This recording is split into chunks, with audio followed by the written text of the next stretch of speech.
Hey guys, in this video we will be covering 3 reasons why this Garmin Epix is better than the Fenix 7 and what you need to compromise on if you choose to get the Epix. Essentially this Epix is a Fenix 7 with an AMOLED screen, so we won't be wasting your time with all the things which are the same on these devices and just mainly focus on pointing what are the differences. Let's first get the price out of the way.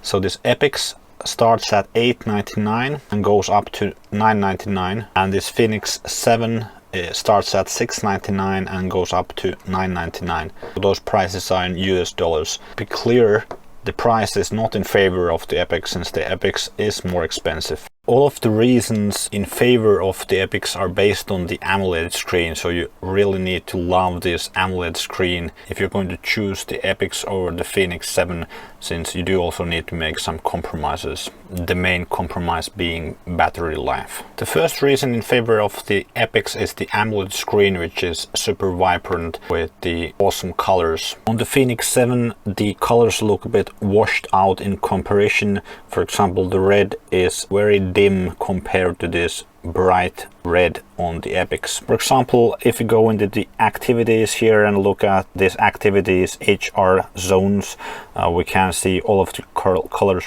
very nicely on the Epix. The Fenix 7, yeah, sure, you can distinguish between the colors, but it's easier to read everything on this Epix with the brighter screen. Also in the maps, the vibrant screen with all of the colors is very helpful. Here we are looking at the same location and we can see water areas in actual blue, forest areas in green, whereas on the Fenix 7 the colors are not that clear. The second reason in favor of the Epix is the increased display resolution and what that enables you to do. So this Epix has a 1.3 inch display with a resolution of 416 × 416 pixels. This is the Fenix 7X and it has a 1.4 inch display with a resolution of 280 × 280 pixels. The Fenix 7 would have the same 1.3 inch display, but I just don't have that same size now here. And using the maps, that increased display resolution is helpful.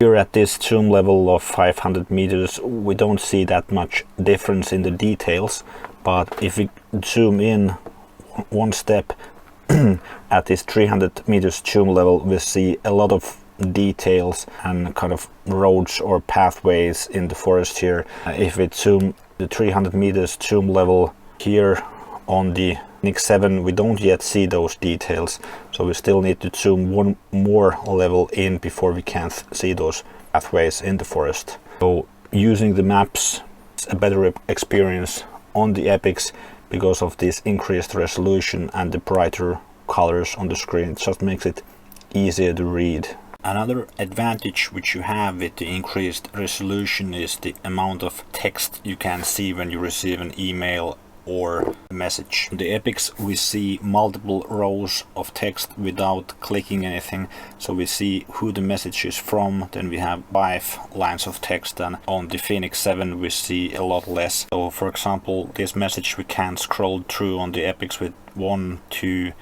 3, 4, 5 clicks, and we already see the last row. The Fenix 5, 6 clicks to get through. I think most of us won't read full messages on the smartwatch, but at least this kind of one glance when the message arrives, you see more text, which kind of allows you to determine is that something which you want to react to now, or is that something which you can come back to later when you're pulling out your smartphone. Reason number 3 in favor of the Epix is that the AMOLED display will allow you to look at the watch to see the time even during the night time when there is not enough ambient light to read this marine pixel screen without pressing on the backlight to turn the backlight on. So if you have the Epix in always on mode, you can read the time at different angles even during night time, so just by turning the watch towards you. The Fenix 7 having that extra button click to turn on the screen if you're in dark conditions is kind of an extra thing you need to do. At least that's how things things are by default, but actually I discovered that on the Fenix 7 you can also change the settings to control the backlight in gesture mode. So then doing the gesture of turning your wrist to look at the watch will turn the backlight on automatically, and you can have different controls for that during the night and during the general time. Let's next go into the compromises you will need to make if you choose the EPIX. Even though the AMOLED screen is a huge advantage for the EPIX, the Fenix 7 is kind of better in every other aspect. And the main thing which the Fenix 7 is better at is battery life, and that's because the flexible memory and pixel screen uses so much less battery than the AMOLED screen. Fenix 7 has up to 18 days in smartwatch mode, while the EPIX has only 6 days smartwatch mode if you're using the always on display. If you are choosing to go with the gesture mode, you can get up to 16 days, but in my opinion the gesture mode is kind of annoying, and my guess is that most people will prefer using it in the always on mode. Also, if we compare the GPS time on the Fenix 7X, which I have here, you have 89 hours of GPS time, and with solar you have 122 hours of GPS time in the sunny conditions, and on the EPIX you will have only 30 hours of GPS time. This might be a big difference for someone who is doing multi-day hikes and things like that.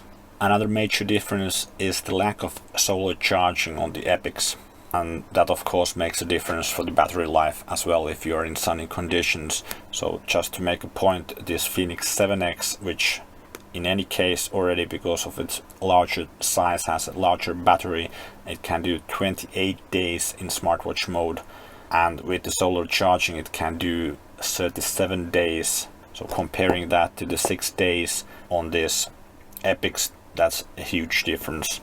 The solar charging was assuming all day wear with 3 hours per day outside in 50,000 lux conditions.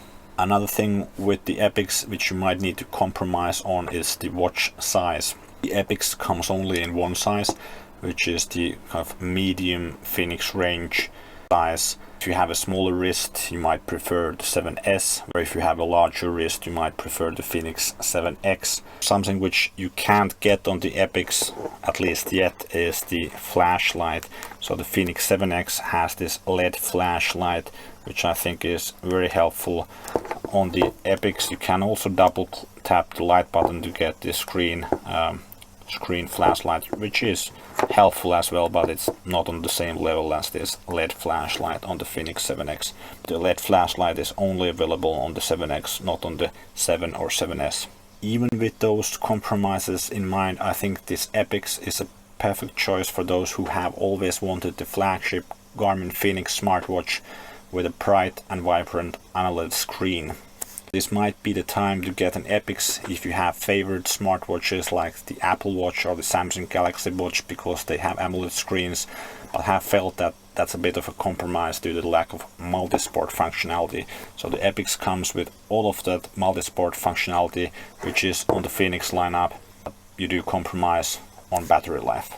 If you found this video helpful, please do consider subscribing. And if you're still undecided, you can go and check more videos of the EPIX versus Fenix lineup over here. Thanks for watching.